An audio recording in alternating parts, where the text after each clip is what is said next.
Welcome to the Checkup with Dr. Bryan Terry, paid for by Bryan Terry for State Representative, Cheryl Terry Treasurer. Dr. Bryan Terry, State Representative for District 48 here in Tennessee, and today we're going to talk about something that happens every year in the legislature, and we're almost finished for this month, but it's something that most people never really see outside of the Capitol, but it's what we call March Madness.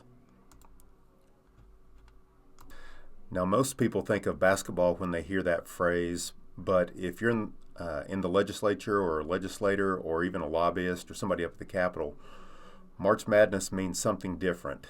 It's when the legislative calendar becomes absolutely packed. Bills start moving very quickly through committees, and sometimes a little bit of chaos ends up setting in.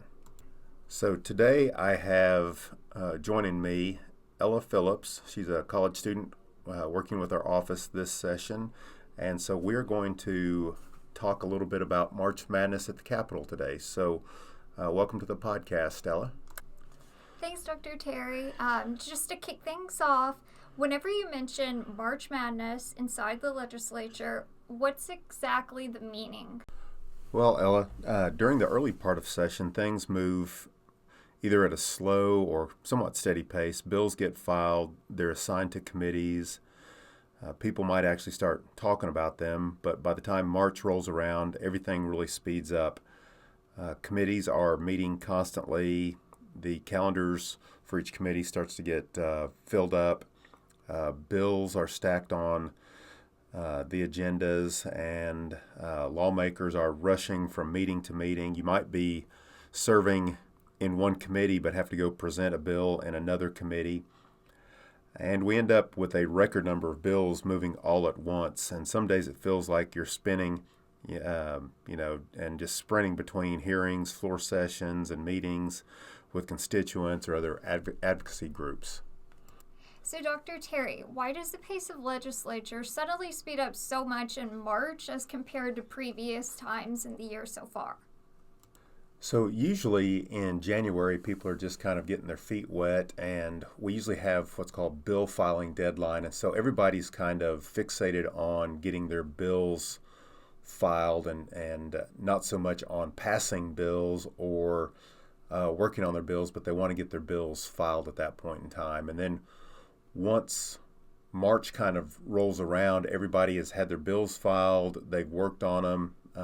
There are some bills that get heard in February, but usually it's when March, when everybody it's basically put up or shut up time. People either get their bills on notice and start working them, and then as committees, we often will put our final calendar out in March. And so if you haven't already started working your bills or have them in committee by late February, early March, you have to put them on notice in March, and so that's when things kind of get really sped up.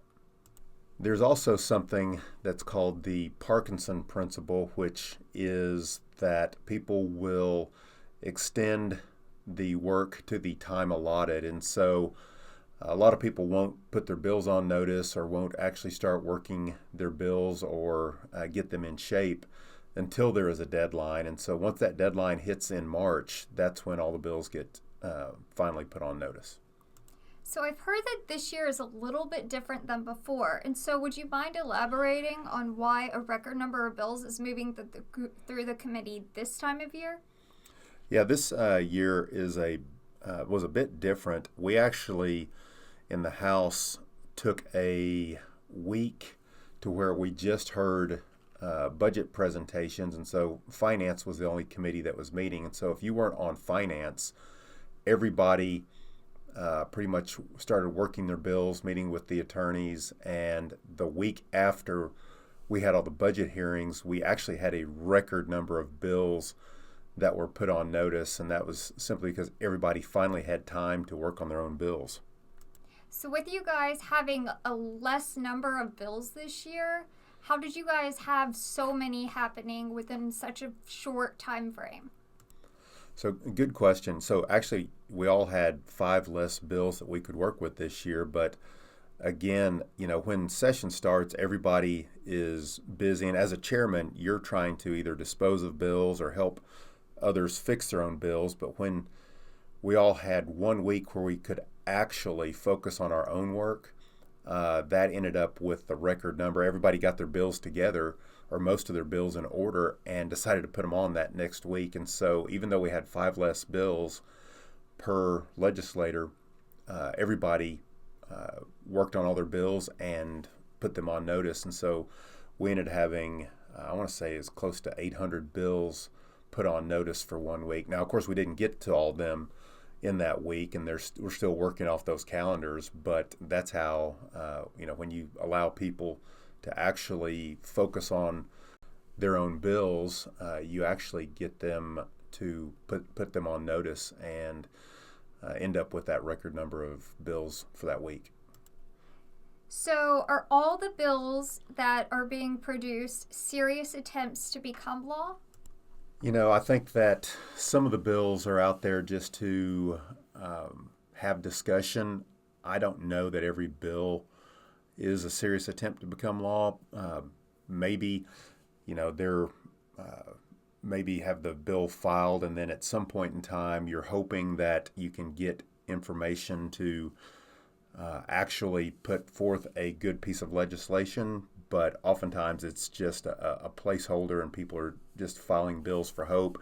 But sometimes, they are, good attempts, and then sometimes it's just a, try to drive the conversation. It really just depends on what your goal is. And sometimes a bill you may introduce this year, get it sent to summer study so that you can actually have a discussion over the summer. Of course, we will do sine die, which means we adjourn for good at one point in time, and so there probably won't be much of a summer study this year. But in between your first and second year of a session, usually you can have a summer study where you actually can work on something. So sometimes it's those bills are used for that as well. In line with that regard, will you expand on why some bills are introduced to start more of a conversation than to actually pass, and why that happens? Yeah, sometimes it takes a year or two to pass something, and you don't really know necessarily the enemies of a bill or their arguments until you actually file the bill and get the conversation started. And so, obviously with our decrease in the number of bills, that may not happen as much. But, I've heard that, before we've had these bill limits, some people would actually file bills on behalf of lobbyists so that the lobbyists could actually be paid to oppose the bills. But, since we've had bill limits and since I've been in office, I haven't really seen that tactic used as much. So you had talked previously about how that sometimes you don't realize the real opposition to a bill until you put it on notice. So what does that mean, and why does that moment matter? So oftentimes bills will be filed, and again, whether it's a legislator or an industry or even a lobbyist, a lot of times people don't know if somebody's going to be serious about running a bill or what might even be in that bill until somebody puts it on notice. And so being put on notice means you have alerted the committee that you want it to be on the calendar, and so it's put on the calendar, and then the sponsor of the bill actually has to have either real language in the bill or file an amendment that is real language in the bill. And so at that point, what the bill actually says, and that's when oftentimes you will see people come out against the bill. And so I do know, like for instance, the governor's staff, each department, that they look at all these bills when they get put on notice, and it's usually on a Wednesday when they get put on notice. And so by Thursday, or actually Wednesday night, all the bills that are going to be heard or on the calendar for that next week. And so usually, like the governor's staff, all these different departments will look over the bills, and by Friday they've had meetings to determine if they are, in support of a bill, or if they need to go tell the sponsor there's a problem with the bill. In years past, we used to have what was called a red flag letter. So we didn't really see this so much from Governor Lee, but if he was philosophically opposed to one of our bills, or a governor was opposed to one of our bills, you might show up in your office and there would be a letter from the governor's office saying that they are opposed to your bill. So we would call those red flag letters, and I know some of my colleagues would actually frame those letters as a kind of a badge of honor. Governor Lee hasn't really done that so much. If he's opposed to it, their folks usually come and talk to you and tell you what the problem is with the bill, or what they're seeing in the bill. But it's not just them. It's different industries that may oppose it, or it may be legislators that oppose it, or maybe the chairman that oppose it, or it could be leadership or the speaker, lieutenant governor. Just once they see what's actually in the bill and what you're trying to do, and it could be for a variety of reasons. It could be because it's a bad bill. It could be because it's unconstitutional. It could be because it's been tried before and failed. Just because you have opposition doesn't necessarily mean that you're being picked on, or it could be for a variety of reasons. But as a sponsor, you just don't know who all's going to oppose your bill until you actually get it put on notice. So I've heard you say before, don't get married to a bill. So what advice are you applying whenever you say that? So oftentimes when you file a bill, if you get emotionally invested into it, sometimes you become blind to the problems that the bill might actually have. And so just because you have put a bill out there and put language out there doesn't mean that you have thought of every possible scenario or what might actually be wrong with the bill. And so, when I say don't get married to a bill, or at least, don't even get married to the language, understand that, oftentimes there are folks, the chairman, there are attorneys, the AG's office, they're there to kind of help or guide. And but sometimes it's a bad bill, and if you get so invested in a bad bill, when you have March Madness, oftentimes that's where bills, bad bills go to die, and sometimes good bills go to die, or good ideas go to die, simply because you married yourself to language that just isn't feasible. And so that's oftentimes in March Madness, you get a lot of feelings hurt when people are married to their bills, and for whatever reason it's just not going to pass. You just don't have the majority of people on the committee, and even though you might think it's a good idea, it takes a committee to pass a bill, and then all the way to the floor. I mean, this past week we had a bill that got all the way to the floor, and it didn't pass on the floor. It's rare for bills not to pass on the floor, and I think it ended up with 48 no votes and maybe 30 some odd yes votes, and I think there were 3 present not voting. And had it got 50 no votes in total, any bill that had that same subject matter was dead for the year. And so again, just don't get married to your bill. So when a bill is killed, is that a bad thing, or can it actually be framed as more of a responsible decision? So Calvin Coolidge once said it's much more important to kill bad bills than to pass good ones. And so, sometimes bills may be what you call a show bill or a press release bill that really doesn't do what one thinks, and you have to actually do the responsible thing in the committee and just dispose of the bill. Unfortunately, it's sometimes very hard to explain to constituents when a lot of people just read the headline and they think, a bill may be labeled, the best bill for parents bill, and then you go in there and the bill's actually a really bad bill for parents and really unconstitutional, and then you vote no on that bill, and then all of a sudden you get phone calls or emails from folks of why did you vote against parents, and you have to try to explain to them, no, this bill was actually against parents. It just happened to be named something. And so, disposing of bad bills is probably the most important thing that we do. So for constituents as myself, what are some things that are common misconceptions about what's going on about this time of year? So I think a lot of folks may think that, good bills are dying on purpose, or a lot of people don't know that if a bill has a fiscal note attached to it where that means that, we have to put it in the budget and it gets put behind the budget. Some folks think that since it's not passing the Finance Ways and Means Subcommittee, that all of a sudden, we're trying to kill good bills, and that's not necessarily the case. Again, I think it's important for people to go beyond the headline, and, if you're not sure why this bill didn't pass, reach out to your legislator, and whether the House or Senate, and ask them. They may have some more insight as to why a bill is not moving forward, and it may be simply that there may be parts of it that are completely unworkable, or there are valid reasons why somebody votes against a bill, and it may not necessarily be public why that occurred. So, as the chairman, like yourself, how do you manage the time or coordinate time appropriately for good bills versus more controversial ones?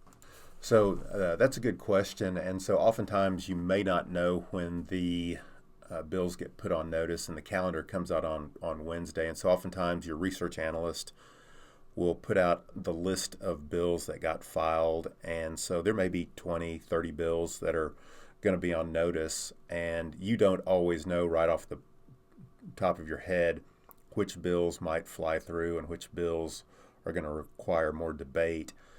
But like, for instance, what I've done in the past is if you're not on the committee, I've told the members to show up, even though you might be number 30 on the list. Show up, and if you're not sitting on the committee, I'm going to try to bring your bill up. And then the other issue is, obviously we want to hear from constituents or people that are for or against the bill, but if a bill has, say there's 20 people in your committee, and that there may be one no vote on the committee, this bill is going to pass, there is no reason to hear testimony. And oftentimes, as the sponsor of the bill, if you can tell the sponsor of the bill, hey, you've got 2 people signed up to testify, you have the votes, do you really want them to testify? And they will say no, and they'll waive off that testimony, because if you have the votes and somebody gets up there and starts talking, you can actually talk people into a no vote. And so if your bill is going to fly through, you just don't want any extra testimony to kind of draw out opposition. So with March concluding, how does March Madness in the legislature conclude? Usually what we end up seeing is bills that need to die or need to go to summer study or need to be disposed of, or either taken off notice, or they don't get a motion or a second in committee, or they're voted down. And those that can move forward, we actually will move forward. And with that, the subcommittees close, and then our full committees close. And so that's usually what you see in the end of March, is a lot of the committees closing down, and that time we're usually left with maybe education, judiciary, and then of course finance, and those are usually the last committees that remain open. Usually, too, we end up with the governor's budget amendment towards the end of March, and that usually signals the end of session. And so usually takes a week or so for the budget to go over, or the finance committee to go over the budget, and then we will probably vote on that here in a week or so. And then after that, usually you've got 5 days or so after that where all the other bills are going through, and then we go through what is called flow motion, which is normally it requires 1 week between committees where you hear a bill. And flow motion is oftentimes you may hear a bill through different committees in one day, and so that kind of speeds things up. So April, even though there is March Madness, April has its own kind of madness as well, in that we have a lot of these bills finally get from behind the budget, and we have a lot of committees that may hear bills in one day. And so just because we're finishing up March doesn't necessarily mean that it slows down for us. Well, I appreciate the invite back, and I appreciate you elaborating on what March Madness entails of in the legislature. Well, I thank you for joining me and for asking all these pertinent questions, and I hope everybody's enjoyed this episode of the checkup when we talked about March Madness. So, with Liberty, I'm Dr. Bryan Terry.